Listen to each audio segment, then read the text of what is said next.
ไม่ทรงรับตอนพี่น้องครับผู้ปันแห้งในตอนรายการข่าวใจหยดคำผู้ก่อผู้ก้นข่าววันเมื่อในกอติมาดูอ่านดีปันข่าว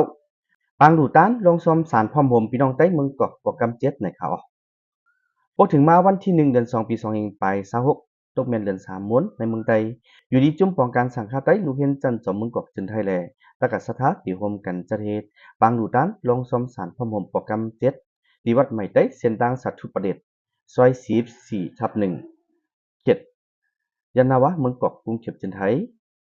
เจ้าคู่สุริยาโหเปาลงสังฆาไตลูกเห็นจันจอมเมืองกอกจันไทยลาดว่าอันใดจัดเฮ็ดปล่อยลงซอมสารไหนยังงานให้เป็นกุศลตั้งนี้ส่งยนถึงเจ้านางหอคำไทยเศรษฐกิจภาคพันปีลงอันใดนอนเพกว่านั้นก็เปิงนึงยังอันในติวตังเดือน3มุนก็ใจสีนังหือตะกาตะยาวขาให้บ่ได้เฮ็ดการมีกู้สู่ก็เปิงนึง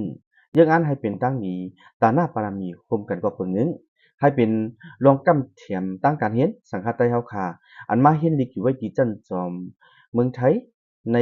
เมืองกอกจื้อในตั้งเสียงสีกับในแลจังไรอ่อนกันจัดเฮ็ดมาปีนี้เป็นปีที่7อย่างว่าไหนพี่น้องค่ะสั่งไผ่ก้นไผ่มวยเอวเจ็บเอวงาขาขึ้นขาเจ็บขาคัดหูเจ็บหูไข้หูเมาเป็นไม้เกลียนค่ะ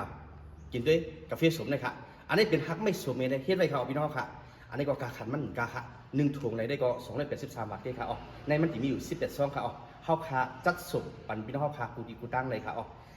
จำกินด้วยค่ะอ๋ออันนี้เป็นกาแฟฮักใหม่เลยค่ะพี่น้องค่ะจอยไรป้ายอยู่ดีเฮาค่ะจอยอะไรตัวคิงเขาขาดตีลูกง่ายตีปลายง่ายลองก้นลองมวยลองเจ็บลองหังก็มันตีรถเขาจำได้ครับพี่น้องครับ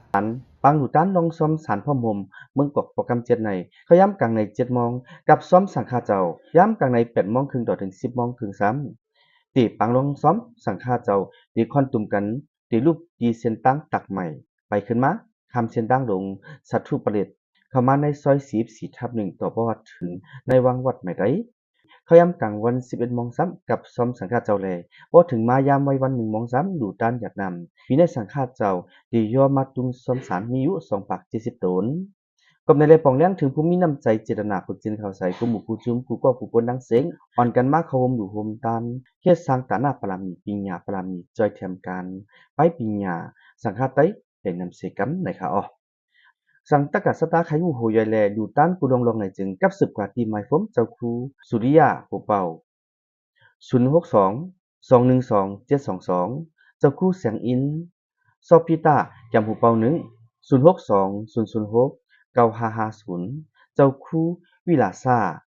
จำหูเป่า2 062 014 9795เจ้าครูจอมแรงจันดาธิกาจำฝ่ายการเงิน1 065 310 3655สั่งพี่น้องตะกัดสตาเขาคันแลกเงินย่อยไว้มื้อนังเหรียญ5เหรียญ10แคบ20แคบ50จะไหนในจึงกับ10ต้องถามไว้ดีเจ้าครูสุริยาโหเป้า062 021 722เจ้าครูคำเฮิงจันตาวราหัวหน้าฝ่ายการเงิน082 014 1452เจ้าครูจอมแรงจันดาธิกาแกมฝ่ายการเงิน1 065 310 6355เจ้าครูกวนคือกุริซาแกมฝ่ายการเงิน081 770 4172ก้มในเลสังฆาไตอันมากขึ้นเห็นในเมืองไทยไหนมีมาเขาดัง17จุดเย้ามีสังฆาเจ้าอันในฮับจุมคู่ปีกว่า2ปาก49ตนอำนั้น2ปาก49ก่อจัน MA ซ้ำ44ตนอำนั้น44ก่อแลจัน PhD ซ้ำ8ตนอำนั้นก็8ก่อเจ้าครูสุริยาลัตน์นี่หนังไหนเมื่อปนมาวันที่6วันที่7เดือนธันวาคม12ปี2แห่งปลายเศร้าอันนั้นก็อยู่ที่จันจมาจุฬาลงกรณ์อยุธยาจึงไทยจัดปางยินมอบจุมคุจัน BA MA และ PhD ในสีในนั้นป้าลูกเฮียนสังฆาไตเขาโฮมได้รับจุมคุทั้งหมด27ตน27ก่อในนั้นป้าลูกเฮียนสังฆาไตอันขึ้นเฮียนไว้ที่เก่งไม่ได้ลำปุนเต็มเจอในแท้งยินจมขอบใจถึงพี่น้องครับผู้ปันแฮงในตอนรายการเขาใจหยดคำผู้ก็ผู้คนเขาแค่นอพี่น้องค่ะเขาปันเอ็นปันแฮงที่ใน YouTube เขาหยดคำ Official ค่ะที่ใน Facebook ได้ก็หยดคำหานเขาที่ใน Facebook เพจได้ก็ที่เป็น YK Vlogs นะคะย้อนสวยพี่น้องค่ะได้อยู่กินวันเหตุการณ์ทางก็ให้ได้ขึ้นใหญ่มักมีหลีเป็นเสกำคะไม่สงค่ะพี่น้องค่ะอันนี้เป็นกาแฟสมค่ะกาแฟสมอันใดค่ะก็ที่มีหากไม่สมในตึงบ้ากาแฟค่ะรวมกันเฮ็ดเอาไว้เป็นกาแฟสมนะคะกาแฟอันใดค่ะก็ที่มีคอลลาเจนในมันค่ะกาแฟอันใดค่ะที่จอยแถมมันที่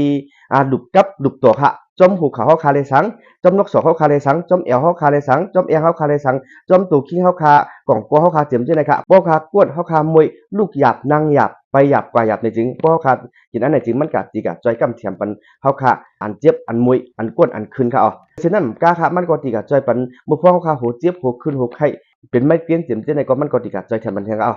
บ่ยอก็มันก็ติกะจ้อยล่างบันเทิงให้มันในเส้นเลือดเฮาคาเจียมจังได๋ค่ะเดี๋ยวเส้นนั้นค่ะเลือดขึ้นเจียมจังได๋ก็มันติกะกำเทียมจ้อยปันป้านี่ค่ะค่ะอันนี้เป็นกาแฟส้มค่ะสำหรับพี่น้องเฮาคาใครกินใครจ้ำตัวนี่ก็ตักเข้ามาเลยค่ะ1ถุงอันนี้ค่ะตั้งในมันติมีอยู่18ซองค่ะกาขันมันได้ก็ที่มีอยู่283บาทด้วยนั่นค่ะสำหรับพี่น้องค่ะใครกินด้วยใครจ้ำด้วยนี่ก็ต้องตักเข้ามาเลยค่ะที่ใน Facebook เขายอดคำหารค่ะ